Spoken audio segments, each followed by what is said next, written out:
Nous allons vous montrer ici une suture d'une lésion complexe et étendue du ménisque interne, commençant par une rampe lésion, c'est-à-dire une lésion du mur méniscal de la compression du ménisque interne étendue vers l'avant.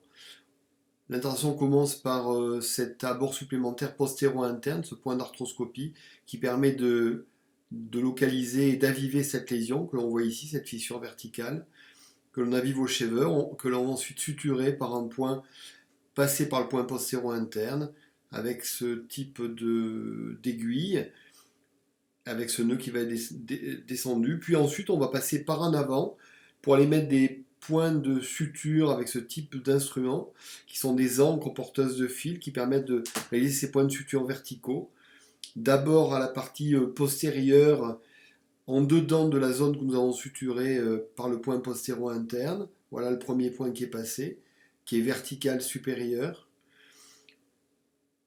Nous allons ensuite régulariser une petite lésion radiale que vous avez vue au bord libre du ménisque interne qui ne peut pas cicatriser. Donc on fait une résection très économique du quart central de ce ménisque interne.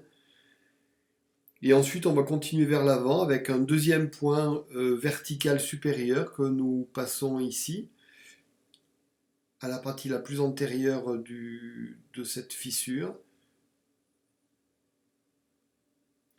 Et enfin un troisième point inférieur, celui-ci, pour éviter que le ménisque ne bascule trop vers le haut, pour le recentrer. Et voilà ce troisième point qui est mis en place et qui va permettre de replaquer le ménisque et d'éviter qu'il ne se redresse trop et le plaquer sur le plateau tibial. Vous voyez le résultat définitif avec cette bonne suture, avec un ménisque stable.